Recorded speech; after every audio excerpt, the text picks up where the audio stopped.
সাল্লাল্লাহু আলাইহি ওয়াসাল্লামের কাছে দাহিয়াতুল কলবি বলেন, ইয়া রাসূলুল্লাহ, ইয়া হাবিবাল্লাহ, এটা দাহিয়াতুল কলবি, ইসলাম কবুল করার পরে, কালেমা পড়ার পরে নবীজির কাছে যায় বলে, ইয়া রাসূলুল্লাহ, ইয়া হাবিবাল্লাহ, আমি যে অপরাধ করেছি, আমি যে অন্যায় করেছি, আমার গুনাহ হয়তো আল্লাহ তাআলা কখনো মাফ করবে না।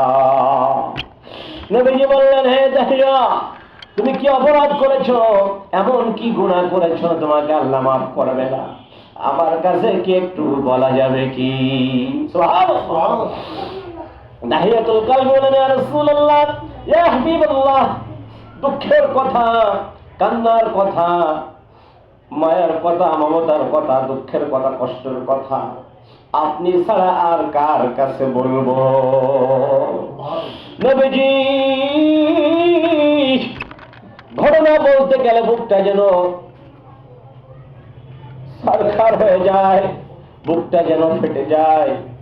তারপর নবীজি আপনি যখন শুনতে চেয়েছেন আমি বলি, ইয়া রাসূলুল্লাহ, ইয়া হাবিবাল্লাহ, আমার স্ত্রীর কাছ থেকে আমার মেয়েকে বেড়ানোর কথা বলে সাজগুজ করে তাকে সুন্দর করে গোসল করে নতুন পোশাক পরাইয়া মরুভূমির দিকে নিয়ে যায়, গর্ত খুঁড়ে তাকে খেলাধুলা করার জন্য একটু বললাম, এদিকে আমার গর্ত খোঁড়া হয়ে গেল।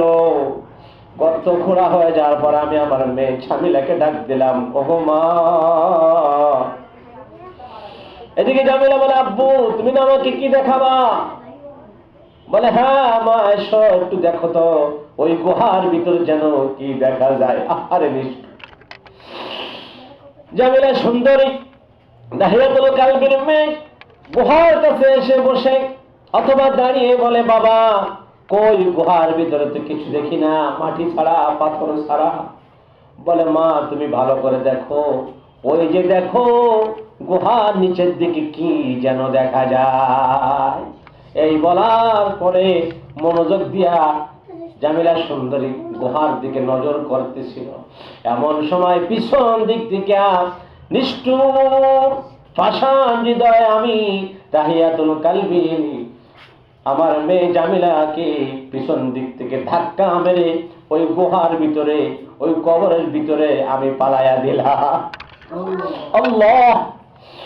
আর যখন পাথর মাটি দিয়ে চাপা দিচ্ছিলাম, আমার দাড়ির ভিতরে পাথরের কুচি মাটির দানা দাড়ির ভিতরে ঢুকতেছিল। আর আমার মেয়ে জামিলা আমার দাড়ির ফাঁকা থেকে ওই ময়লা পাথর কুচি মাটি গুলা, বালু কণা গুলো ছেড়ে ছেড়ে দিচ্ছে আর বলতেছে, বাবা তুমি আমাকে কি দেখাবা? আমাকে বেড়াতে নিবা, সাজুগুজু করে নিয়ে আসছো, এই কি তোমার আমাকে বেড়ানোর ইচ্ছা? এ বাবা তুমি আমাকে গুহার ভিতরে কেন ফেলালে? নিষ্ঠুর আমি দাহিয়াতুল কলবি নবীজি, আমি তার কথা শুনি নাই। আমি আমার মেয়েকে এমন ভাবে পাথর চাপা দিলাম। আর আমার মেয়ে বলল, বাবা আমি তোমার কাছে ফরিয়াদ করি, আকুতি করি, মিনতি করি, বাবা গো, আমি আপনাকে আর কোনদিন বাবা বলে পরিচয় দিব না, আপনি আমাকে এভাবে হত্যা করেন না। আল্লাহ। এ বাবা আমি এই শহর ছেড়ে, গ্রাম ছেড়ে অন্য কোথাও চলে যাব, কিন্তু আপনি আমাকে জীবন্ত কবর দিয়েন না। আল্লাহ। ওগো নবীজি, চোখের সামনে নিজ হাতে আমার কন্যা সন্তান জামিলাকে আমি এভাবে জীবন্ত কবর দিয়ে এসেছি, জানি না আল্লাহ তাআলা আমাকে মাফ করবে কিনা। নবীজি বললেন, দাহিয়াতুল কলবি, তুমি যখন তোমার জীবিত কন্যা জামিলাকে হত্যা করেছো, জীবন্ত মাটি দিয়েছো, তখন কি তুমি ইসলাম কবুল করেছিলে? তখন কি তুমি কালেমা পড়েছিলে? দাহিয়াতুল কলবি বলেন, না গো নবীজি, আমি তো তখন ইসলাম কবুল করি নাই, কালেমা পড়ি নাই, মুসলমান হই নাই। নবীজি বললেন, দাহিয়া রে, হতাশ হয় না, তুমি যখন কাফের ছিলা, ইসলাম কবুল করো না, এই কাজটা তো তখন করেছো। এখন তুমি যখন আল্লাহকে এক আল্লাহ বলে মেনেছো, যখন ইসলামের ভিতরে তুমি প্রবেশ করেছো, কালেমা পড়েছো, মুসলমান হয়েছো, ইসলামের ভিতরে যখন তুমি পুরোপুরিভাবে প্রবেশ করেছো, আল্লাহ রাব্বুল আলামিন কালেমা পড়ার কারণে তোমার পিছনের সমস্ত গুনাহ খাতা মাফ করে দিয়েছে। সুবহানাল্লাহ। এই জন্য ভাইয়া আসুন, হতাশ হওয়া যাবে না, নৈরাশ হওয়া যাবে না, হতাশ হওয়া যাবে না, নৈরাশ হওয়া যাবে না। কার রহমত থেকে? আল্লাহ তাআলার রহমত থেকে দূরে সরে যাওয়া যাবে না। আল্লাহ তাআলা তাই বলে দিয়েছেন, কুল ইয়া ইবাদিয়াল্লাযীনা আসরাফু আলা আনফুসিহিম লা তাকনাতু মির রাহমাতিল্লাহ ইন্নাল্লাহা ইয়াগফিরুয-যুনুবা জামিআ ইন্নাহু হুয়াল গফুরুর রহিম। আল্লাহু আকবার। একটু আল্লাহু আকবার বলা যাবে কিনা? আবার বলে আল্লাহু আকবার। আল্লাহ রাব্বুল আলামিন বলেন, হে নবী আপনি বলে দিন, কুল ইয়া ইবাদিয়াল্লাযীনা আসরাফু আলা আনফুসিহিম। আল্লাহ তাআলা নবীকে বললেন, আপনি বলে দিন, তোমরা যারা নিজেদের নফসের প্রতি জুলুম করেছো, বাড়াবাড়ি করেছো, আত্মার প্রতি জুলুম করেছো, বাড়াবাড়ি করেছো, গুনাহ করে করে নফসকে ঠিক রাখতে পারো নাই, নফসের তাড়নায় পড়ে গুনাহ করতে করতে জীবনটাকে শেষ করে দিয়েছো, তবু আমি আল্লাহ রাব্বুল আলামিনের রহমত থেকে তোমরা দূরে সরে যেও না। আল্লাহ নবীকে বলতে বললেন, নবী আপনি বলে দিন, যারা আল্লাহ রহমত থেকে নৈরাশ হতে চাও, কখনো নৈরাশ হয় না। নিজেদের নফসের প্রতি, আত্মার প্রতি যারা জুলুম করেছো, বাড়াবাড়ি করেছো, ফিরে আসো, ফিরে আসো, আল্লাহর রহমত থেকে দূরে সরে যেও না। তোমার গুনাহ করার শক্তি যতই থাকুক না কেন, আল্লাহ তাআলার ক্ষমা করার শক্তি তার চাইতে কোটি কোটি গুণ অগণিত দয়া, রহমত, মায়া আল্লাহ তাআলার বেশি। সুবহানাল্লাহ।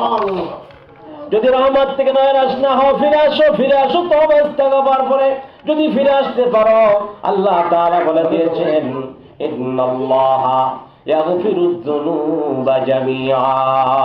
নিশ্চয় আমি আল্লাহ রাব্বুল আলামিন তোমাদেরকে ক্ষমা করে দেব।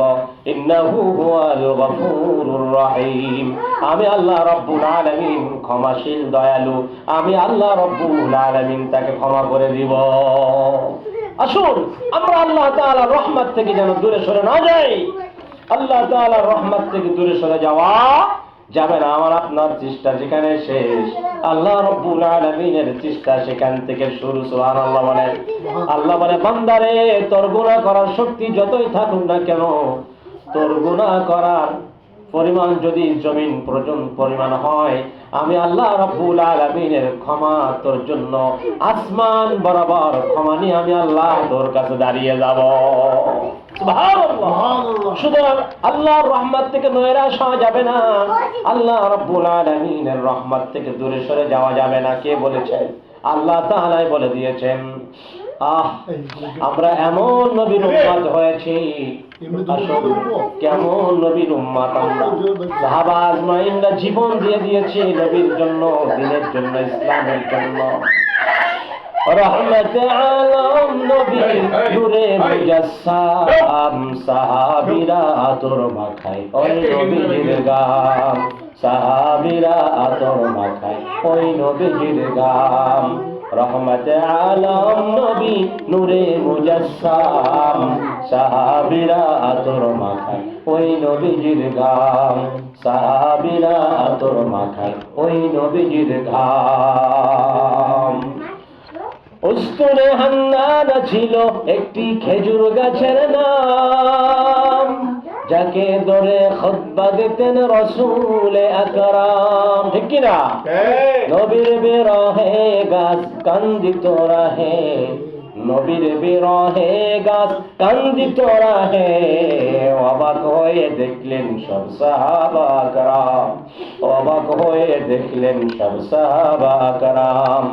রহমতে আলম নবী নবী মুজাসসাম, সাহাবীরা আদর মাখায় ওই নবীজির গাম, সাহাবীরা আদর মাখা ওই নবীজির গাম।